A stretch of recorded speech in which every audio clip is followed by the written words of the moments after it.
त्या असणाऱ्या रूपाचं जी गोडी आहे ती आगळी वेगळी आहे. त्या तुम्ही कशाला विचार मांडलाय त्याच्यावर? सांगण्याचं तात्पर्य काय म्हणून असं का म्हणून देव काळा झाला? कसा झाला देव काळा? हो, ऐकून घ्या. कारण असं होतं, शंकर भगवानजीच्या वरती वेळ आली. काय वेळ आली? ज्या वेळेला समुद्र मंथनाचा एक घाट घातला गेला.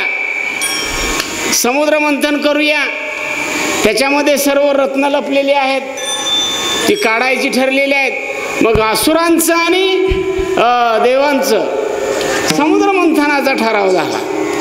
आता त्याला मेरू पर्वत आणला आणि त्या समुद्रात सोडला. वासुकी नावाचा सर्प बोलवला. दोरी कशाची? पुराण पर्वताला दोरी कशाची लावायची? वासुकी नावाच्या सर्पाला बोलवलं आणि त्याला तिडा मारला. आणि एक जण एकीकडं, देव एकीकडं, दैत्य एकीकडं घुसळण करायचा. हो, त्याच्यामध्ये ज्या वेळेला त्या सर्पाला ओढून ताणून असा यातना झाल्या. पृथ्वी हालत होती. हो, ज्या वेळेला ती रसातळाला जाते की अशी अवस्था आली, पर्वत आदळतोय समुद्रामध्ये, त्यावेळेला काय करावं लागलं देवाला? महाविष्णूला, भगवंताला स्वतः कुरमुरप धारण करावं लागलं आणि त्या असणाऱ्या पाठ द्यावी लागली त्या असणाऱ्या समुद्र मंथनामध्ये खाली जाऊन. तेव्हा ती पर्वत त्याच्यावरती टेकला. सगळ्या सुविधा केल्या, पण त्या वासुकी सर्पाच्या तोंडातून विठाला विठाला विठाला वासुकीच्या मुखातून जे असा यातना झाल्यानंतर जे विष बाहेर पडायला लागलं, इतकं विष बाहेर पडायला लागलं, पृथ्वी जळायला सुरुवात झाली. आता पृथ्वी वाचू शकत नाही, काय करणार? हो, दैत्य तिकडे शेपटा काढल्या बाजूला, पृथ्वीचा इकडून या बाजूने एकाकडून पृथ्वी पेटायची वेळ आलेली आहे. इतकं जहरी विष आहे ते. या विषाचं करायचं काय? सगळ्यांना विचार पडला. आता विष, हे विष ठेवायला बी येत नाही आणि हे कुणी आता घ्यायचं, कुणी कुठं ठेवावं, कुठं हे विष काय करावं? सगळे शंकर भगवानजीला शरण गेले. ह्या विषाचं काय करायचं म्हणजे तुम्ही सांगा. येऊ द्या म्हणजे माझ्या वाट्याला.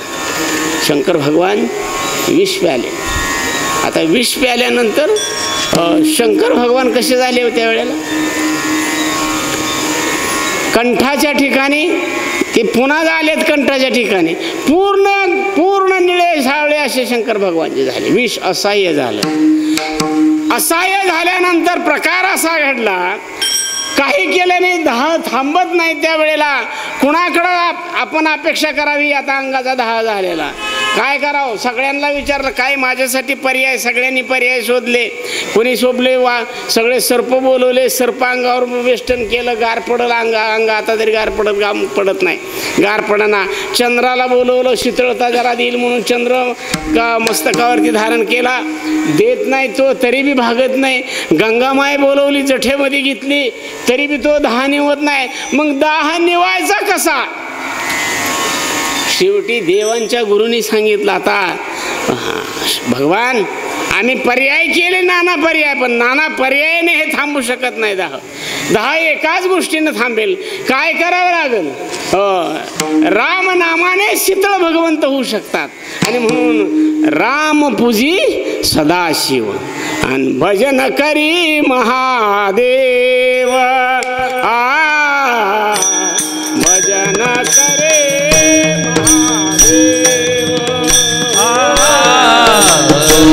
भजन करी महादेव. भजन करे महादेव.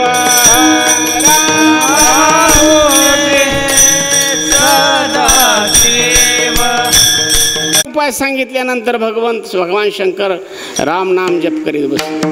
आणि राम नाम जप सुरू केल्यानंतर ते सगळं हलहाल जे आहे ते कंठाच्या ठिकाणी आलं, एका ठिकाणी आलं.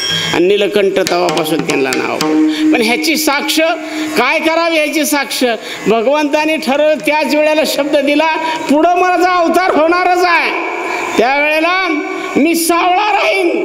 सावळा व हरी सावळा. हो, देवाने त्यावेळेला कबुली दिली होती. देव काय येडा का? देवाला किती बी सुंदरता आणता आली असती की काय चमकला असता, काय बी केलं असतं, पण नाही. देव वचन दिलेलं आहे ते दिलंच.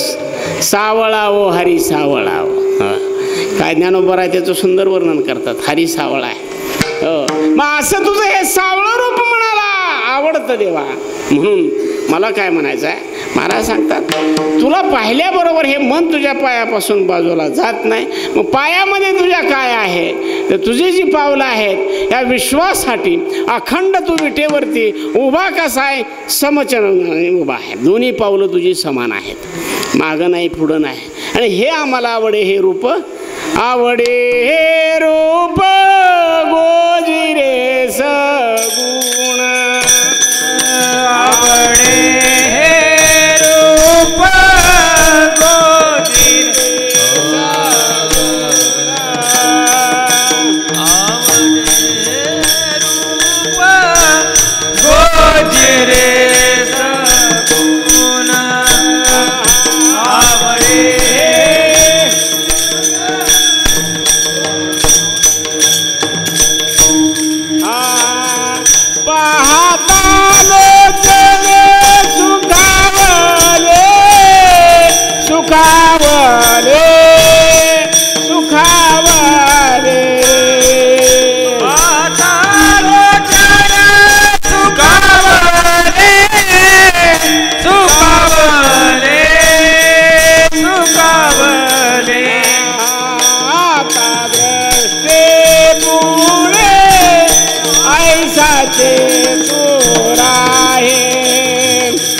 वर्णन करावं देवा तुझ्या. नाही, वेदही शिनला, त्याला बी जमेना गेलं. हो, काय सांगावं त्या रूपाबद्दल तुझ्या एक तर तुझा महिमा तुला माहीत नाही, तुझ्या रूपाचं तुला कळत नाही, तुझ्या नामाचं बी तुला कळत नाही. तुझी या नामाचा महिमा तुझं न कळे मेघश्यामा. तसं तू कसा आहे ती तुला काहीच वाटत नाही. पण आम्हाला मात्र ज्ञानोबा एका ठिकाणी बोलून गेलेले आहेत, सावळे हे परब्रह्म आवडे या जीवा. हो, ते परब्रह्म आमच्या जीवाला आवडत आहे. दुसरं काहीच आवडत नाही. काहीच नाही आवडून काय करावं? तुमची आमची आवड जर बघायला गेलं तर आपल्याला काय आवडतं म्हणून विचारल्यावर काय बी आवडतं आपल्याला.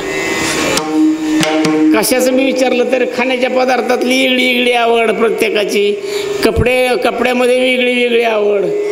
सगळ्या गोष्टीची आवड वेगळ्या आहेत. आपली आवड जी आहे ती आपल्याला लयाला घेऊन जाणारी आवड आहे.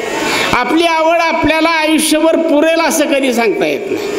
हो, आपल्याला समजा एखाद्याला आवड असते भाजलेलं हरभरं खायचं, मीठ लावलेलं हरभरं खायचं, तरुण म्हणत मस्त खिशात घालून जायचं, नांगराकडं पहिलं गडी दोन चार टाकायचं तोंडात खायचं. पहिल्यापासून हरभरा आपल्या जीवाचाच, हरभरा आपल्या जीवाला पक्का आवडणारा वस्तू म्हणजे त्याशिवाय दुसरं काय नाही. आवड आपली कायम कडवर टिकती का होई? ज्या वेळेला ही बत्तीशी निघून जाते त्या हरभऱ्याला तोंड टाकून करावं काय? पुरती का आवडती मला सांगा? कडवर जाते का आवड? अजिबात नाही, अजिबात नाही. म्हणजे जी तुझ्या चरणाची गुढी आहे ना, हे जे आवड आहे ना, तुझं रूप जे पाहतो आहे हिची आवड अशा लाचावले मन लागलीशी गुढी ते जीवे ना सोडी ऐशे झाले. देवा काय सांगावं तुझ्या रूपाबद्दल बोलताना आमच्याकडे शब्दही नाहीत. हो, तुला सगळी भुलले, गोप गोपी सुद्धा भुलल्या. हो, जग भुललं, विश्व भुललं, तुझ्या रूपाला भुलून काय काय झालं सांगावं? अरे 60 हजार वर्ष ज्यांनी तपश्चर्या केली यांना सुद्धा तू आज बोलिवलं ना? कुणी बोलिवलं त्यांना? माहिती आहे ना, विश्वामित्राची तपश्चर्या कोणी ढासळली? आणि भगवंताने ढासळली. हो, त्यांनीच काम ती केलं. कारण विश्वामित्राची तपश्चर्या ज्या वेळेला फार वर चढली, 60,000 वर्ष तपश्चर्या केलेला हा ऋषी होते, ती कशी काय खाऊन केली होती? लोहाचं चणं, लोहाचं फुटाणं म्हणजे लोखंडाची फुटाणे खाऊन केली होती. दुसरं काय खाल्लं तर तेवढंच खाय. हा तर तपश्चर्यावरून उठत नाही, इंद्रपद जात आहे आणि पद जाईल म्हणून तर भ्या मोठं असतं पदावर बसलेल्याला. लय भानगडे त्या पदा, इकडली 2-4 धरायची, तिकडली 2-4 धरायची, मी तुमचाच आहे म्हणायचं, पण तिकडे बी हात राखून ठेवायचा. पदावाल्यांचं कामच तशी असते, चौकड हात ठेवणार. इंद्राचं काम आयुष्यभर तेच केलं इंद्राने. मी काय त्याची नावं ठेवतोय असं नाही, पण येळ दिसली तशी की जाऊन देवाला गाठायचं, बघा की राव तेवढं ते, आणि मग आता काय करायचं? तिथं माझं पद गेल्याशिवाय राहत नाही. देव म्हणायचे तू त्या पदावर बरा आहे बरं का, तुला नाही पदावरून हटवून देत. काय करावं? मग त्यावेळेला ह्या इंद्राचं गाणं ऐकून सगळ्यांनी सांगितलं आता ऋषींचं तपश्चर्या एवढी महान होत चालली आहे, इंद्रपदही प्रस्त सुद्धा जात आहे. त्यावेळेला भगवंताने सांगितलं काय चिंता करू नका. मोहिनीचं रूप धारण केलं भगवंताने. खेळ तर ह्यानीच खेळावा, नटाव तर ह्यानीच नटाव. कीर्तनाचे नि नटनाचे नाशिले व्यवसाय काय चित्ताचे. मग नामची नोहे पापाचे नाहीशी केली. हो, काय तुम्हाला सांगावं, ज्ञानेश्वरीमध्ये त्याचा पुरावा. नटावं तर ह्यानीच नटावं. भगवंताने मोहिनीचं रूप धारण केलं स्वतः विष्णूने, आणि मग तिथं जाऊन सुरुवात केली नाचायला. असे असणारे विश्वामित्र सुद्धा बोलले. हो, मोहिनीच्या नादाने ते भुलले गेले आणि हजारो वर्षाची तपश्चर्याचं पुण्य ढासळलं गेलं आणि सगळं जाग्यावर उलटूळ झालं. मग ही तू असा आहे देवा, कुणाला भुलवशील, कुणाला काय करशील, तसं हे तू आमच्या मनाला भुलवलेलं आहे. मनाला असं वेड लावलेलं आहे की हे मन तुझ्या पायापासून बाजूला जात नाही. याच्यासाठी अभंगाच्या 3ऱ्या चरणामध्ये महाराजांनी सुंदर रूपक वाटलेलं. कसं तुमचं इथं मन माझ्यापाशी चिकटलंय, हे मन तुझ्या पायात असं मिसळलंय देवा, त्याच्या पायामध्ये आमचं मन असं विरघळलेलं आहे. कसं विसळलेलं आहे? अभंगाच्या 3ऱ्या चरणामध्ये सांगतो. नो हे सारिता निराळे नो हे सारिता निराळे. मन माझं असं मिसळलेलं आहे. कसं मिसळलंय तिथं उदाहरण देऊन रूपक सांगितलं एक महाराजाने. काय रूपक सांगितलं? उदाहरण असं दिलं, पाण्यामध्ये आपण मुठभर मीठ घेतलं आणि ती मूठ पाण्यात धरली, राहील का मीठ? तसंच पाण्यात राहील का? मूठ धरली, मस्त वाळून धरली तुम्ही, किती वेळ धरचाल? किती वेळ राहिलं होती मूठ तशीच? नाही ना. त्याला ज्ञानेश्वरीत एक पुरावा दिलेला आहे बघा.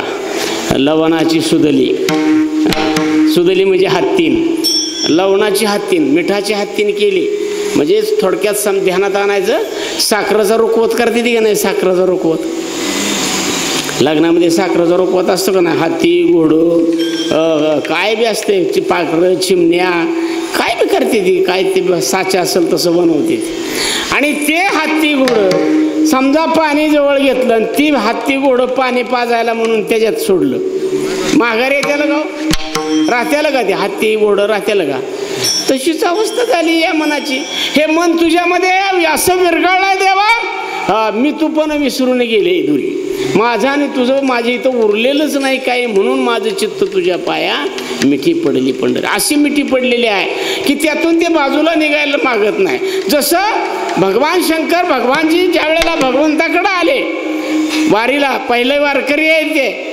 पंढरपूरचे पहिले वारकरी कोण असतील तर शंकर भगवानजी आहेत काकडीच्या अभंगामध्ये त्याचा पुरावा बी आहे तिरशूळ डमरू घेऊन आले गिरजेचा पहिले वारकरी आहेत ते ज्या वेळेला देव भगवान श्रीकृष्ण आपलं पांडुरंगाला शंकर भगवानजी म्हणतात आता मी माघारी जाणार नाही लय थोडक्यात पुरावा म्हणजे मुद्दा सांगतोय फक्त वारी झाली वारकरी निघालं पण ज्या वेळेला आता द्वादशी सोडल्या खिरापत झाली आता माघारी जायला पाहिजे का नाही शंकर भगवानजी डोळ्यातून पाणी घळघळा व्हायला लागलं देव म्हणतात काय झालं तुम्हाला सांगा तरी आम्हाला नाही म्हणले जरा वेगळंच आहे देवा आम्हाला कैलासात सुद्धा आता करमत नाही मला काय माहिती तू इथे एवढ्यासाठी आलास म्हणून भावाचा भुकेलेला तो भगवान वैकुंठ सोडून संत सदनी राहिला एका पुंडलिकासाठी आला एकाचे काही वाडे पूर्वी उभवी बहुतांची कोडी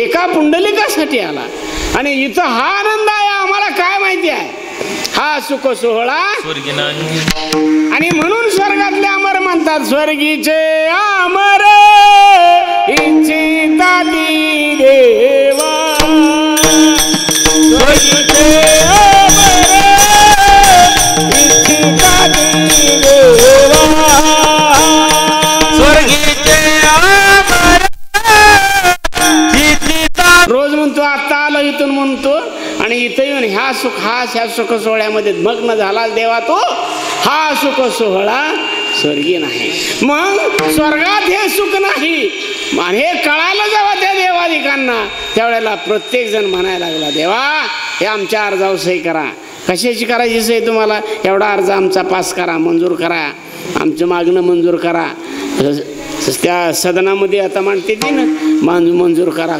चाललेल्या भानगडे तसं एवढं मंजूर करा काय मंजूर करायचं आहे तुमचं आम्हाला पृथ्वी तलावर मनुष्य देह मिळावा स्वर्गीचे आम्हाला इच्छिता ती देवा मृत्यू असं करते ब्रह्मादिक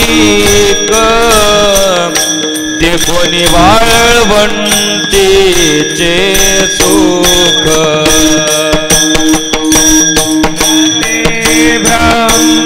ब्रह्मादिका ते कोणी वाळवंटीचे सुख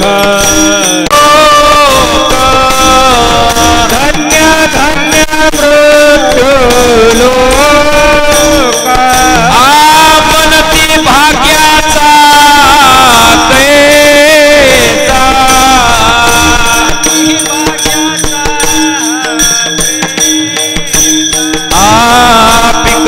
पिकले गोमारी प्रेम नसमाये अंबरे अवघे मातले पंढरे घरोघरी सुकाळ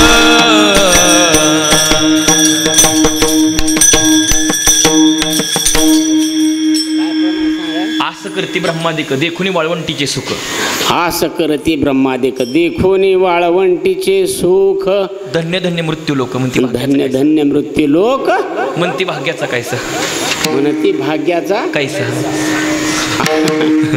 किती म्हणजे भरले बघा एका एका अभंगाच्या तुकड्यामध्ये हो याड लागलं नाही त्यांना आणि आपल्याला मिळालाय मृत्यू लोकात आपल्याला मनुष्य देह मिळालाय आणि हा या देहाचं महत्व त्यांना कळालं आपल्याला कळालं का मिळून सुद्धा कळालं नाही आणि मिळून कळालं नाही म्हणून ती आशा करायला लागल्यात असं धरून भगवंतापुढं हात जोडून विनंती करतात आम्हाला धन्य आहेत मृत्यू लोकात राहणारी लोक धन्य आहेत देवा अरे तुम्ही देवा आहे तुम्ही त्यांना न म्हणता धन्य आहेत हो खरंच ते धन्य आहेत आणि म्हणून अशी अवस्था झाली सगळ्यांची. हे खरोखरच शंकर भगवानच्या ध्यानात आलं आणि डोळ्यातून पाणी वाहायला लागलं देवाच्या पुढं. देव म्हणतात, शंकर भगवानजी तुमच्या डोळ्यात पाणी काय म्हणणं आहे सांगा. तुम्ही बडे बाबा आहात, तुम्ही महादेव आहात, का तुमच्या डोळ्याला पाणी मला सांगा. नाही म्हण. आता असंच इच्छाच होत नाही तुमच्यापासून आता माघारी फिरावं. आता हाची नेम माझा न फिरे माघारी. तू खूप बरं एका ठिकाणी अभंगामध्ये आता माघारी फिरू वाटत नाही. मग तुमचं म्हणणं काय. काय नाही, लय बी आडव्या तिडव्यात घुसायचं नाही. माझं म्हणणं आहे मला जायचंच नाही, कैलासाला बी जायचं नाही, कुठंच जायचं नाही. मग काय करायचं, मला तुझ्यापाशी जागा दी, बाकीचं काय सांगू नको देवा. आता शंकर भगवानजीनं जागा पांडुरंगाला मागितल्यावर नाही म्हणा येईल का सांगा बरं. बडे बाबा आहेत ते. देव म्हणले आता तुम्हाला जागा कुठं म्हणावं का, आता त्या कोपऱ्यात बसा किंवा ते पलीकडे एक तुमचं सेपरेट मंदिर बांधतो म्हणता येईल का. म्हणता येईल का. नाही म्हणता येत. काय सांगायचं, काय करावा आदर. भगवंताने सांगितलं या तुम्हाला जागा आहे, माझ्याकडं जागा आहे, मी तुम्हाला अशा जागेवरती बसवतो तिथून तुम्हाला कोणी उठवू शकणार नाही. ध्यानाला तुम्ही तिथं बसू शकता. जागा कुठली सांगितली, यावाने आपण आमच्या मस्तकावर बसावं. महिमावरणी ताम हे शूतेने मस्तकी वरतीला. महिमावरणी ताम हे शूतेने मस्तकी वरतीला. महेशूतेने मस्तकी वंदिला. शंकर भगवानजीचा महिमा जगाला कळावा. वर्णन कोण करणार, शंकर भगवानजीचं विष्णू स्वतः भगवान. काय सांगावं आता, काय सांगू तुमचं. आता तुमच्याबद्दल बोलता येत नाही, तुम्हाला जागा मी निवडून देऊ शकत नाही, तुमच्या आमच्या ठिकाणी तुमची व्यवस्था करू मी शकत नाही. मग असं करा, यावं आणि आपण आमच्या मस्तकावरती बसावं. स्वयंभू पांडुरंग परमात्म्याने तेव्हापासून रूप धारण केलं. भगवानजी स्वतः कुठं आहेत, भगवंताच्या डोक्यावरती आहेत, मस्तकावरती आहेत. देव विठ्ठल आणि विष्णू शिव एकच आहेत. म्हणून हरिहरा भेद नाही नका करू वाद. विठ्ठला विठ्ठला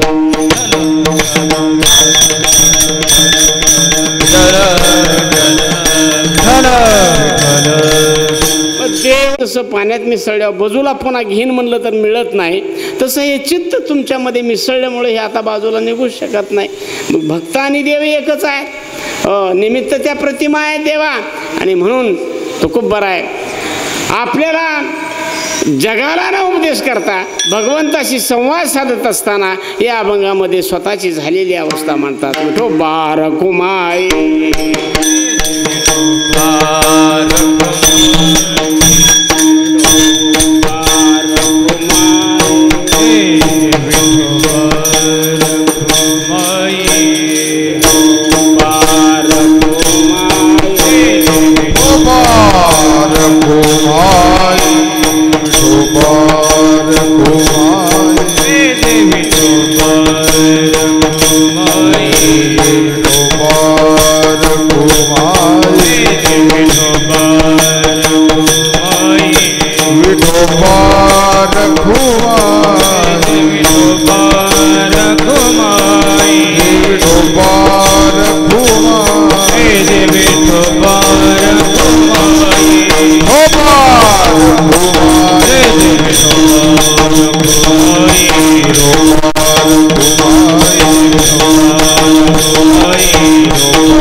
माझे चित्त तुझ्या पाया मिठी पडली पंढरी राया. तुकोबरायने भगवंताच्या रूपाचं वर्णन सांगत असताना सांगतात कोणाला, देवाला सांगतात. वर्णन करतात कोणा पुढं, देवाच्याच पुढं. हो, आता देव म्हणतो मी एवढं इतका एवढा असा तुम्हाला दिसतो. देवा आता हे असं बोलणं बस करा. तुम्ही किती गोड आहात, किती सुंदर आहात. सुंदर ते ध्यान उभे विठेवरी कर कठेवरी ठेवणे. कशाने दिसतं ती सुंदर? तुळशी हार गळा कासे पितांबर आवडे निरंतर हेची ध्यान. असं तुझं रूप आहे. महाराज तुकोबराय हे वर्णन करतात. नामदेवराय आपलं ज्ञानोबराय वेगळ्या पद्धतीनं वर्णन करतात. महाराज ज्ञानोबराय काय म्हणतात? ए साजनी. साजनी म्हणजे कुणाला म्हटलेलं आहे? कोण आहे साजनी? ज्ञानोबरायला मैत्रीण होती का? साजनी म्हणजे मैत्रीण ना. ज्ञानोबराय वा ढाला ढाला ढाला होती मैत्रीण. कोण मैत्रीण होती? महाराजांनी बघा बरोबर शोधून काढली. बुद्धी नावाची मैत्रीण होती ज्ञानोबरायला. आणि तिला महाराज सांगतात काय तुला सांगावं, काय सांगावं? ए मैत्रिणे. अभंगाचं रूपावरच्या अभंगामध्ये पहिल्या सुरुवातीला महाराज म्हणून गेले. ज्ञानोबराय म्हणतात रूप पाहता लोचनी, रूप पाहता लोचनी, रूप पाहता लोचनी,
अशी माझी अवस्था झाली आहे म्हणतोय गो ज्ञानोबराय. म्हणतात रूप पाहता लोचनी. पाहिलं रूप त्याला मी पाहिला. हरी पाहिला ओ हरी पाहिला. काय सांगायचंय? आणि तो असा पाहिल्यानंतर असं मला झालेला आहे त्याच्यासारखं दुसरं बरोबरच काय नाही. तो हा विठ्ठल बरा. रूप पाहता लोचनी. मनाला सुख झालं. अगं साजनी माझ्या मनाला सुख झालं. साजनी, साजनी म्हणजे बुद्धीला म्हणतात. बुद्धीला स्वतःच्या म्हणतात. अगं इकडं तिकडं भटकू नकोस. ज्ञानोबराय आणखीन एका ठिकाणी सांगतात हे सर्व सुख जर आपल्याला स्वीकारायचं असेल, सर्व सुखाचा अलंकार जर आपल्याला लिहायचा असतील हो तर हे चित्त मात्र आपल्या निढळाला मनाला अगदी अशा पद्धतीने ते चित्त एक लीन व्हायला पाहिजे. लीन व्हावं. कुठं व्हावं? एक तर लीन कुठं व्हावं माणसाने? आपण कुठं बी लीन होतो म्हणून तर आपल्याला दुःख भोगायचे कारण हे आहे. आपण कुठं बी लीनच आहे. हो कोणाला बी म्हणतो का नाही तुझ्या पाया पडतो गड्या पण एवढे बार माझी गरज कर. गरजेसाठी पाया कोणाच्या बी पडतो. त्या पाया पडतो पण माझी एवढी गरज कर. हो समजा आता घरी गेलो आपण. घरी गेल्यानंतर आता बाजार करून जाताना काय समजा माणसाला थोडा 4 माणसात बसाय उठायचं वाचल्यावर घरी जायला उशीर होतो. घरी गेल्या आपल्या संघ दोघं तिघं संघ असल्यानंतर घरी गेल्यावर का आपल्याला आपले पूजा कशी नसते आपल्याला माहिती असतं. प्रत्येकाचं वेगळं टप्पा असतं. प्रत्येकाची इंजनं वेगळी असते ती घरीसुद्धा. कोणाचं कुपर असतं, कोणाचं वेगळे प्रकार आहेत. किर्लोस्कर असतं, कोणाचं हायब्रिड असतं. सगळ्याला अनुभव आहे. घरी गेल्यावर ताशावर किती जणांवर तरी निघतात. ती काय मागं पुढं बघते ती गाव. असा आजार केला असता तर तुमच्या बापाने असंच केलं का, तुम्ही असंच केलं का, फार आजापाजा पत्र जाते. सगळ्या आपल्याला ऐकून घ्यावं लागतं त्या गोष्टी. परिस्थिती अशी असते, आपल्याला ऐकून घ्यावं लागतं. बुद्धीला ज्ञानोबराय सांगतात, ते बुद्धी तू सावधू. हे परिस्थिती अशी आहे, सगळं ऐकून घेणं बरोबर आहे, ती घ्यायची सवय आपल्याला लागली आहे. पण तिथं ज्ञानोबराय काय म्हणतात, त्याचं रूप पाहिलं मी आणि हे माझी अवस्था अशी झालेली आहे. माझी अवस्था बुद्धीला सांगतात अशी झाली, ह्याच्या पलीकडं दुसरं बरवा काहीच नाही. हरी बरवा हो हरी बरवा, हो गुण गरवा हो हरी बरवा. म्हणून म्हणतात तो हा विठ्ठल बरवा, तो हा माधव बरवा. बहुत ह्याच्यासाठी, हे कळायसाठी मी काय केलं, बहुत सुकृत. किती केली सुकृत, जन्मोजन्मी आम्ही, जन्मोजन्मी आम्ही बहु पुण्य केले,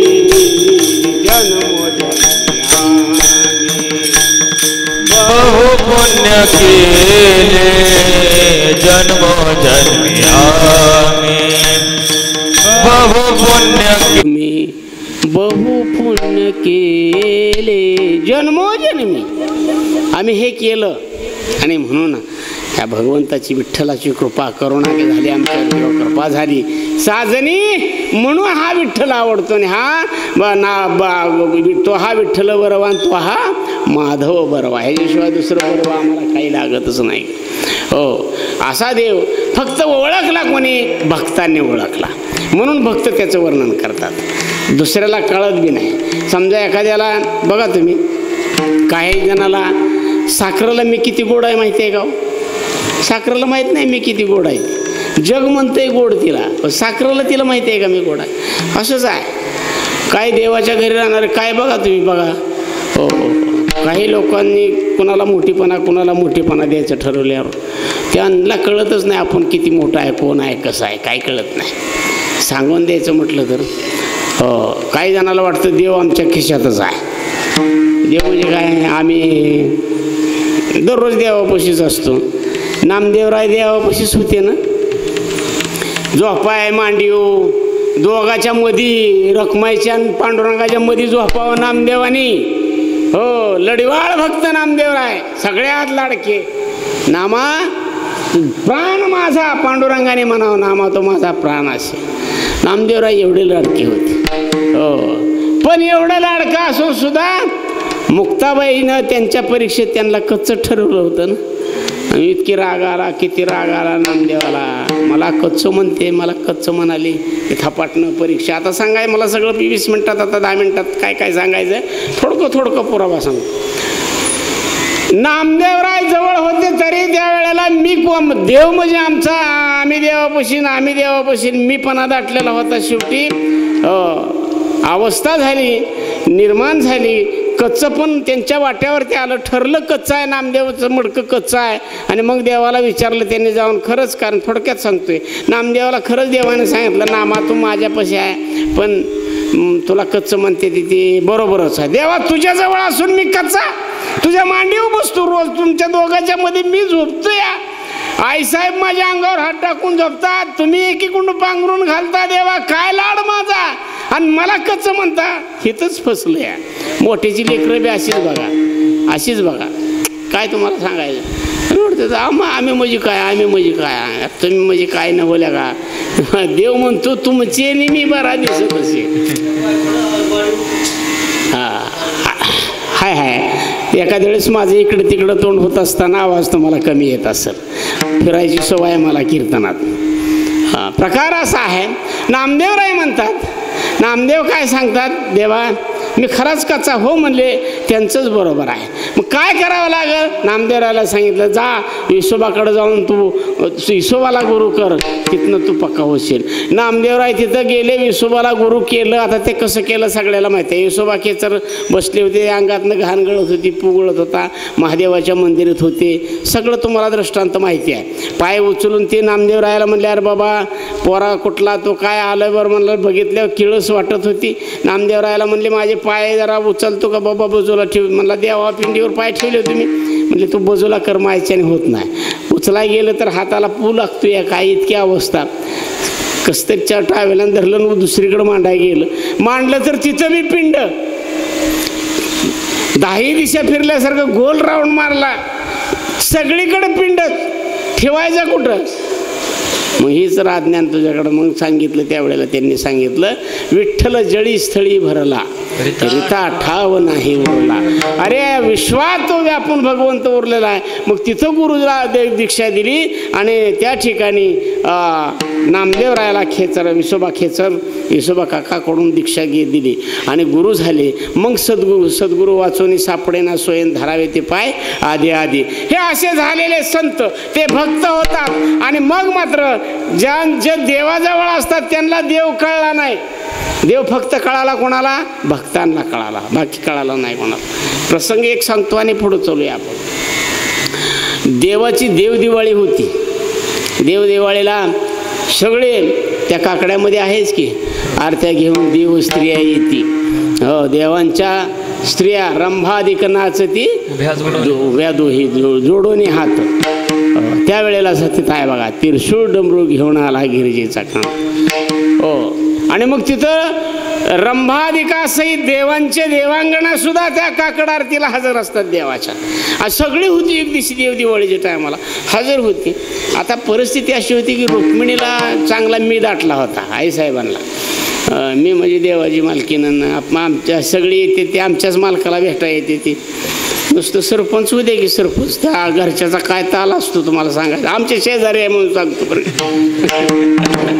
त्यांचा लय ताल असतो, वेगळाच असतो. आणि हाय बरोबर आहे बाबा, तुम्हाला सगळ्यांनी मिळून त्या पदावर बसवलंय का? तुम्ही काय कुठनं आता तर टकोऱ्याच्या वरनच गेलंय ते, आता ते बदलूनच टाकले सरकारने.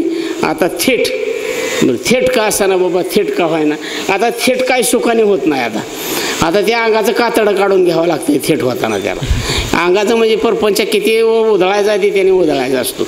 मग त्यांची कालर तशीच असते, घरच्यांची तशीच असते. सोडून द्या विषय, वेळ पुरत नाही मला. काय करायचं, मला तुम्हाला नुसतं नेऊन तिथं पोचवायचं होतं. रुक्मिणीला वाटत होतं मी भगवंताची मालकीन.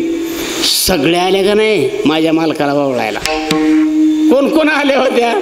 हो, भगवान शंकराची पार्वती आली होती, सरस्वती आली होती, चंद्राची रोहिणी आली होती. सगळे आल्या होत्या, देवांगणा आल्या होत्या, देवांच्या पत्न्या आल्या होत्या, हातात ताट घेऊन उभा राहिल्या होत्या. आणि देव आता ओवळायचा देव दिवाळी, देवाला काकड्याचं टायमिंग झालेलं, ओवळायचं टायमिंग झालं, पेटवलेल्या आरती आहेत. पण फक्त मानाची आरती येईना बाहेर. मान लय जास्त काय तुम्हाला सांगायचं, मानाची आरतीच येईना बाहेर. मग कोण यायचं होतं मानाचं? आईसाहेब यायच्या होत्या. आईसाहेब म्हणल्या बघू कोणाचा घास नाही, मी माझी ताट ओवळायचं झाल्याशिवाय दुसरं कोणी ओवळूच शकत नाही. देवाच्या ध्यानात एका मिनिटात आला, अरे बाप रे, रुक्मिणीला एवढा गर्व. अरे हे बाळगोपाळ तर माझे आहेत. आज मी यांना उड्या मारायला सांगतो. काय सांगतो? म्हणा तुम्ही, म्हणा शिकणार आहे, तुम्हाला करायचं आहे ते पुढं ह्यांच्याशिवाय नाही. बरोबर आहे. आता आमचा आता जुना झाला पकवाजा, माझं कीर्तन वाजवून निमायुष्य माझ्याबरोबर घालेला गडी हे आहे. आज ना उद्या ह्या पोराला बसावं लागतंय का नाही, ह्याचं कौतुक करावं लागतंय का नाही? का आम्ही पहिलं वाजवणार आहे का? आता मी बी वाजवणारच होतो की पकवाज. मी गडीवर सुद्धा बसत नाही, हात सुद्धा लावत नाही. आता गेलं ते टायमिंग, गेलं, सगळा विषय मिटलेला आहे. हां, तसं करावं काय? देवालाच विचार पडला, माझ्या रुक्मिणीला जर एवढा अभिमान झाला असेल तर माझ्यापासून हाताने तुटणार आहे ना. काय करावं आता? देवाने एका मिनिटात ओळखलं, सगळं सेकंदामध्ये हेरलं. अरे बाप रे, रुक्मिणी तुला हे दाटलं असलं. अरे हे आहेत म्हणून तर मला देव पण आहे. देव सरळ देवाने कबूल दिली ना. तुम्ही म्हणून मी भक्त आहात म्हणून मी देव आहे. मला कोण देव म्हणतं नाही तरी. नावारूपाला कोणी आणला देवाला? भक्तांनी आणला. नाहीतर देव तसाच बसला असता अरण्यात जंगलात. भक्तांनी आणला म्हणून तुमचे मी बरा दिसत असे. मी बरा कशाने? तुमचे नाही आहे. आजच्या कीर्तनात एकही दृष्टांत नाही किंवा एकही छोट गोष्ट तुम्हाला माझ्याकडून मिळणार नाही. मी फक्त प्रमाणात देणार. आज भगवंताच्या रूपाचंच वर्णन नाही म्हणल्यावर तुम्ही उद्यापासून काय ऐकायचं ते ऐका. मला काय घेणं नाही देणं नाही. हो, तुम्ही अनेकांची कीर्तन आहे. आता बरेच गडी आता आमच्या दोस्ताचे लाडकी आहे ती. आमचा दोस्त इंदुरीकर, त्याची लई लोक लाडकी, मला माहिती आहे. आता इतका ती बिचारा वाईट बोलतो दारुड्याला. किती दारुडी सुधारली तेवढं मला सांगावं. किती सुधारली? कशाला बोलता तुम्ही? किती वर्ष बोलायचं? मरोस्तोर बोलायचा का? मरोस्तोर बोलायचा का? त्यापेक्षा त्याला गोडी लावा.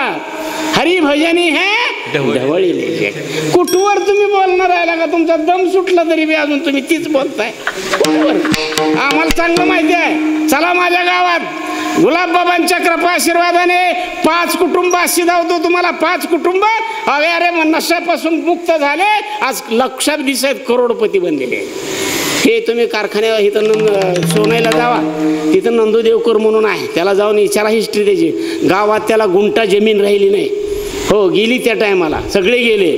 आणि प्रसंग आला आणि सानिध्यात आल्यानंतर हो त्याला समजूनच सांगून त्याला कुठलं शासन दिलं नाही, त्याला कुठली शपथ दिली नाही. काय मिनिटात त्याची दारू सुटलेली आहे. आणि तो आज त्याची 3-4 गाड्या सोनायावर चालते त्या गाडी. ते देवकर मामा काहीतरी म्हणते ते बघा तुम्ही. असं दुसरी गोष्ट, तुमच्या ओळखीत कोणाची असला तर आमच्या सर्जेराव देवकराचा पोपटराव देवकर म्हणून आहे, विचारा द्या, तुम्हाला माहिती असेल. 1 नंबर 5 लिटरचं कॅन एका बसल्या जागेला उडवणारा गडी होता. असाच गोड 5 लिटरचं कॅन तोंडाला लावल्या फेकूनच द्यायचं बाजूला. हे पुन्हा नाही, पुन्हा घेणेच नाही हातात त्याला. तेव्हा त्या हातभट्टीवरल्या होत्या दार. एवढा पिणारा गडी एका मिनिटात सगळा. कारण हा प्रकारच असा आहे, कोण्या का होईना रूपाने संगती घडली पाहिजे. हो, कोणत्या तरी रूपाने घडली पाहिजे. नुसते शिव्या देऊन येडवाकडे बोलणार हे माय बहिणी आपल्याच आहे ना. लय चाकलं बोलल्यावर तुम्हाला लय भारी मान समजला का तुम्ही? उद्या नका का बोलवा ना, ते आपल्याला काय हे नाही का, नाही तिकडं नाही म्हणते, ह्याला काय येत नाही म्हणते, नका का येणं आम्हाला बाबा. आम्ही त्या पद्धतीने कधी बोलणार नाही. आमच्या सद्गुरूने आम्हाला हेच सांगितले, नाही तुझी कुणीतरी वाट बघावी असं वाग. जगामध्ये तुझी कुणीतरी वाट बघावी असं वाग. मग तू सगळं जगत जेता झाला, सगळ्या जगातलं सुख तुझ्या पायाजवळ असेल. तुझ्यासारखा श्रीमंत कोणी नसेल, तुझ्या रुपया खिशात नसू दे, पण बोलशील ती तुझी इच्छा पूर्ण होईल. हेच या ठिकाणी सद्गुरू देत असतात. नामदेवरायाला सद्गुरूंनी हेच दिलं, त्यांना सांगितलं आणि जाग्यावरती आणला. सोडा विषय बराच लांबतोय. आपला विषय आहे काय, मीपणा दाटला कुणाला? रुक्मिणी आई साहेबांना. हिथं आपण होतो कावा म्हणायचं आहे, बुवा लांब चाललाय माघारी या का बोलवायचंच नाही माघारी.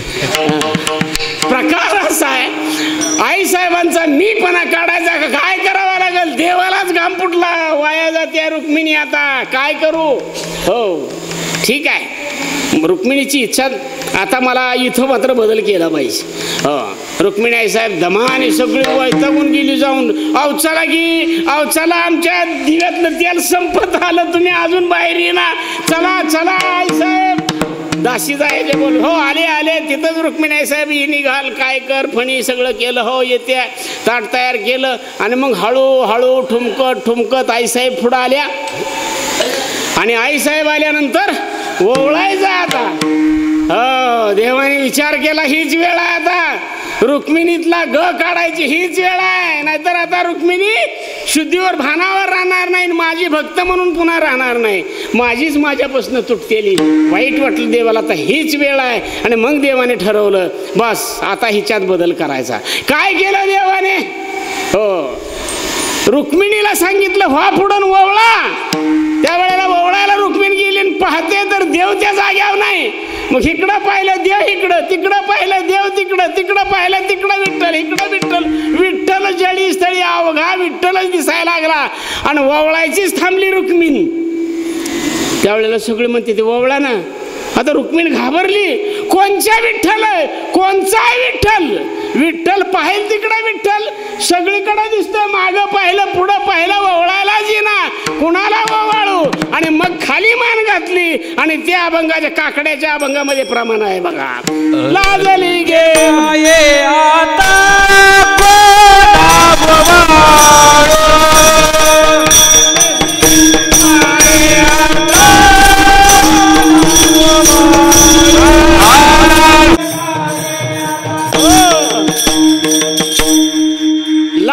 लाजली कोण? रुक्मिणी लाजली म्हणाला, खाली मान घातली, ओवळा ना. त्यावेळेला विचारलं नामदेवाने, ओवळा की आई साहेब ओवळा. कोणाला ओवाळू? लाजली गे माया आता कोणा ओवाळू. जिकडे पाहावे तिकडे चतुर्भुज गोपाळ. काय सांगाव, पाहिल तिकडे तोच दिसतोय मला. ओ वाळू मी गेले माय गेले द्वारके, जिकडे पाहावे तिकडे चतुर्भुज सारिखे. कुणाला ओळू? द्वारका ध्यानात आणली तर द्वारकेत सुद्धा जिकडे बघल तिकडे तोच आहे.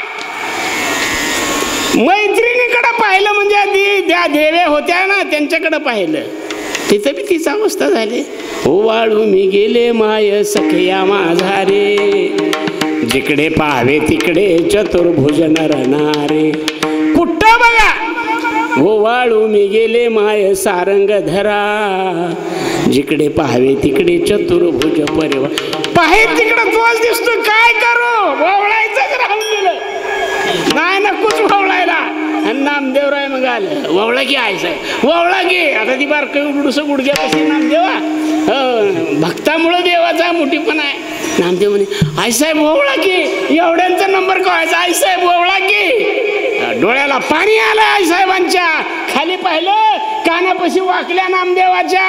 नामदेवा काय सांगू तुला, माझी लाज राख रे. म्हणले काय झालं आईसाहेब, काय झालं? अरे म्हणले मला पाहिजे तिकडं तोच दिसतोय. आपला नेमका पांडुरंग, आपला इटल कोणचा आहे? कोणचा? कुणाला ववळू? दुसऱ्याला ववळत बसू का? मानाचं कुंकू लावायचं, तिसऱ्याला कशी मी तिला लावणार? पाहिजे तिकडं तोच आहे. माझा नवरा कोणचा हेच मला कळाना. बघा किती परीक्षा आहे, किती परीक्षा आहे. स्वतः रुक्मिणीलाच पांडुरंग कळाना कोणचा आहे. पाहिजे तिकडं तोच आहे. आणि मग नामदेवरायांनी सांगितलं काय तुम्हाला कळालं नाही देव? नाही ना, कळाना ना. सांग बाबा, माफ कर, मला काय ओळखू ये ना. सांग. डोळ्यातून पाणी बळस पदराला भद्रा डोळं घातले पुसल्यासारखं केलं. नामदेवराय म्हणतात ऐका ना मग आईसाहेब सांगतो. ह्याच अभंगामध्ये शेवटचं चरण नामदेवाचा आहे. वैजयंती माळ गळा श्रीवत्सला, वैजयंती माळ गळा श्रीवत्सला. विष्णुदास नामायणे दाविली कोण, विष्णुदास नामायणे दाविली कोण. मग नामदेवरायांनी सांगितलं आईसाहेब कसंच ओळखू ये ना तुम्हाला, काय करावं, हाणून घ्यावं का? नामदेवाने सांगितलं आपला ओळखायचं असलं तर एक खून देणार तुम्ही का ठेवली नाही? रोज मालक तुमच्यापाशी आहेत आणि तुम्हाला तुमचा नवरा ओळखा येत नाही. बारका प्रश्न आहे का होई? कसला प्रश्न गहन आहे का नाही? काय करावं, जरी असलं जसाच तसा दिसत असला तरी सगळ्या सारखाच दिसतोय मला रे नामदेवा. ह्यात बदलच मला कुठं दिसत नाही. त्याचं कारणच तसं आहे. त्याचं आईसाहेब तुम्हाला कळायला पाहिजे होतं. आता बास करतो का नामा? आणि मग बोलले नामदेवराय आपल्याला काय माहितीये का, ज्याच्या गळ्यामध्ये वैजयंती माळ आहे, ज्याच्या छातीवर लांछन आहे, भक्तांनी भृगु ऋषींनी मारलेली लात आहे, वैजयंती माळ गळा श्रीवत्सलांछन विष्णुदास नामा याने दावी लेखून. त्या बघा त्या बघा त्या बघा त्याच्या छातीवर लाथ आहे ना मारलेली, तोच आपला आहे. मग आई साहेब गेल्या आणि तिथं ओवाळ्या. पण माघारी आल्यानंतर हात जोडावे लागले कोणाला? नामदेवाला. का? म्हणून कसा का होईना हे सगळं कळेल, पण सज्जनांच्या संगतीत गेल्यावर कळेल, संत संगती मध्ये गेल्यानंतर कळेल, अन्यथा कळू शकणार ना, कळू शकत नाही. म्हणून महाराज म्हणतात कसं का होईना संतांचा संग घडला पाहिजे. संत समागम एखादी ये परी व्हावे त्याचे द्वारी श्वान येते. याच्या पलीकडं दुसरं काही सोपा मार्ग नाही. तेच माझे हित करती सकळून जेणे हा गोपाळ कृपा करी. हे घडलं ते आम्हाला संत सज्जनांच्या सान्निध्यामुळं कळालं. आणि म्हणून आता देवा त्यांच्या सांगण्यावरून तुकोबाराय म्हणतात आमची अवस्था अशी, आता माझ्या मनाची अवस्था कशी आहे. शेवटच्या चरणात महाराज काय म्हणतात, माझं मन कसं झालंय त्या बळीसारखं झालंय. बळीचं उदाहरण दिलं. बळीचं उदाहरण काय होतं, ज्या वेळेला भगवंताने दान मागायला गेला बळीराजा, हो त्याने सुद्धा मान्य केलं बळीराजाने, तू काय मागशील ती दिन. त्याने मागितली 3 पावलं जमीन, बरोबर आहे. 1 पाऊल दिलं पृथ्वीवर, दुसरं स्वर्गाव, आता तिसरं कुठं देऊ. मग ते शेवटी जागाच नाही. मग त्या बळीने सांगितलं ठेव आता माझ्या मस्तकावर. देवाचं पाय मस्तकावर ठेवून बळीला मात्र पाताळात घातला. पाताळात पाताळातच खरं काय सुख होतं ते सांग. आगळं वेगळं होतं. देवाने पाताळात बळी घातल्या सुद्धा आता माझ्याकडून ही चुकी झाली आहे, पण बळी मात्र अगदी उदात्त होता. बळी उदारत्व बळीचं फार मोठं होतं. आमच्याहीपेक्षा श्रेष्ठ बळी होत होता. पण शेवटी माझ्याकडून हे गुन्हा घडला म्हणून बळीच्या दारात साखर होऊन देव तिथं राखण करायला शिपाय चोपदार होऊन गेले. पण देव भक्ताच्याच दारात राहिला म्हणून संत समागम एखादी ये परी व्हावे त्याचे द्वारे. शान तुका म्हणे बळी आणि जीव दिला पाया तळी. ज्ञानेश्वर माऊली. ज्ञानेश्वर माऊली ज्ञानराज माऊली तुकाराम. ज्ञानेश्वर माऊली ज्ञानराज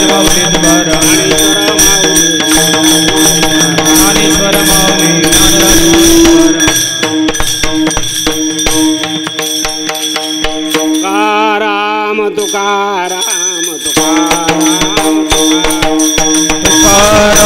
तुकाराम तुकाराम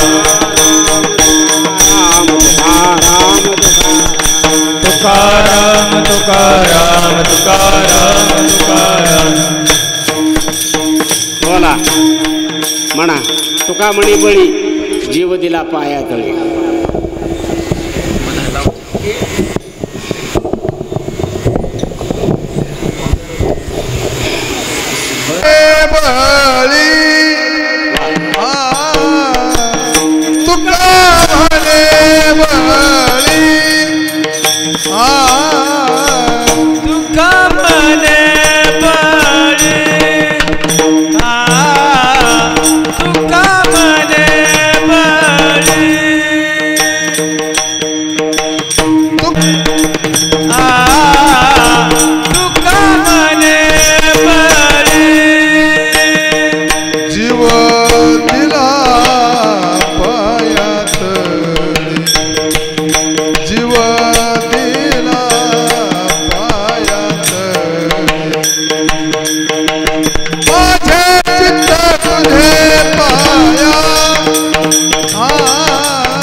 म्हणायचे कोणी सद्गुरूकडून शिकायला मिळालेलं आहे. देवाचं नामच उच्चार करावा, त्याच्या रूपाचं वर्णन करावं, त्याच्या गुणाचं वर्णन करावं, बाकी काही बोलू नये. 2 कीर्तनाला बांधिलकी आहे, पहिला आणि शेवटचा बांधिलकी आहे. काल्याच्या कीर्तनाला त्यांनी काल्याचंच वर्णन करायचं, दुसरं फालतू काही बोलायचं नाही. जागराच्या कीर्तनावाल्याने मागणीच मागायची, अशी सप्ताहाची नियमावळी आहे. तसं आजचं एक कीर्तन नियमातलं म्हणजे आज फक्त भगवंताच्या रूपाचं किंवा नामाचं गुणगौरव करणं, वर्णन करणं, आणि हे बरं वाटतं जरा. तेव्हा जे काय केलं ते तुमच्या सगळ्यांच्या सहकार्याने केलं. काय थोडा उशीर झाला म्हणून माझी फजिती करायची तुम्ही ठरवले, माझी होऊन देत नाही म्हणून मी म्हणलं लगा नका परीक्षेच्या नादाला लागू, परीक्षा घेऊ नका. पोराने जे ताणलं नाही मला सुरुवातीला तुमच्या यांच्यामध्ये ज्ञानेश्वराला